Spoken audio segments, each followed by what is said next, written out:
నేను చిత్తశుద్ధిగా ఉన్నా, మీరు చిత్తశుద్ధిగా ఉన్నారా లేదా మీరు గుర్తుపెట్టుకోండి. మీరు నిలబడతానంటే చెప్పండి.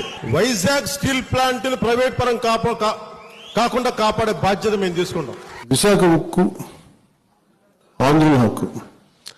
ఏ ఆంధ్రుల హక్కు అంటే ఉమ్మడి ఆంధ్రప్రదేశ్ హక్కు. మీరు ఇక్కడ ఎన్నైనా మాట్లాడతారు. ఇక్కడ వెళ్ళి నేను బాధ్యత వహిస్తే దెబ్బలు తింటాం మీకోసం, జైలుకి వెళ్తా, పొడి చేస్తాం, చంపేస్తాం, ఇది చేసేస్తాం. అలా ఇక్కడేం జరగదు. అక్కడ ఢిల్లీ అది కుదరదు. అట్లా ఇక్కడ ఎన్నో మాట్లాడచ్చు.